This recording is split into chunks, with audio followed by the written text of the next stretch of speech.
I mean, look at the RAM. God, and the storage, it's like a PC feast for your eyeballs. Hey folks, and welcome to DIY in 5.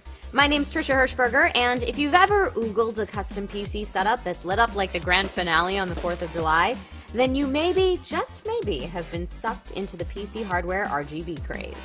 Whether you love or hate the color vomit that's taken the hardware world by storm the past few years, it's hard to deny that adding light and color to your gaming PC build can really help customize the aesthetic. And in the world of DIY PCs, it's all about customization. If the info in today's video lights up your motherboard, then please go ahead and hit that like and subscribe so you don't miss out on any future tech tips. When it comes to RGBing your life, like liquid cooling and other DIY PC trends, it's gotten much easier in recent years than it used to be. That being said, customizing the lighting in your build is still not so plug and play as one might think.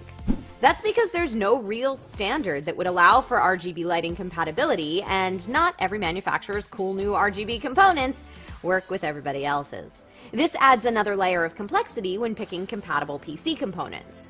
There are, of course, RGB lighting kits that include LED strips that you can stick inside your case with double-sided tape and control with a remote. These are by far the simplest way to go. But with so many high-end components built nowadays with RGB built in, it seems silly not to make use of it. So, if you're going to pick out some fancy RGB components, try to stick to hardware that can be synced by the motherboard software. Things like fans, SSDs, graphic cards, cases, etc.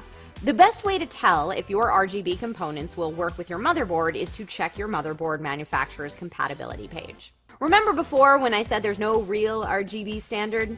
That's true, but there are a few main cable formats. Some use a 4-pin cable format, one pin for R, G, B, and power, respectively, while others use 5, adding an extra pin for pure white light instead of maxing out all the colors to make white.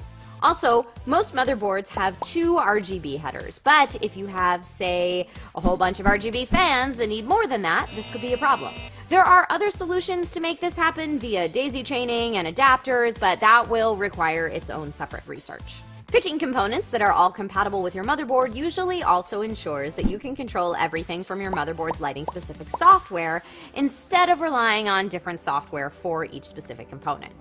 Now, we've talked a lot about RGB lighting inside your PC, but it's important to look at your setup cohesively, and the tower is only one part of the whole picture. Peripherals like keyboards, mice, mouse pads, headsets, and more have all jumped on the RGB bandwagon and can really set the tone in your gaming room if synced appropriately.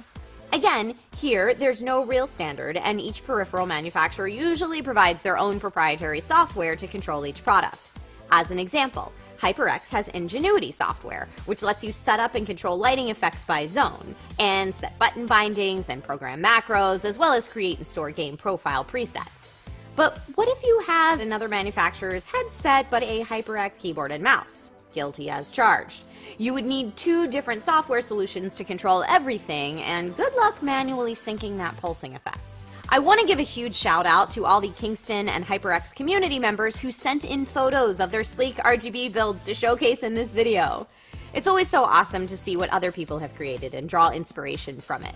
If your build didn't make it into the video, or if you've RGB'd your setup for the first time as a result of watching this video, feel free to share it online using the hashtag DIY in5 so that we can give it some love. Thanks for watching, everyone, and I will see you next time with some more DIY in 5.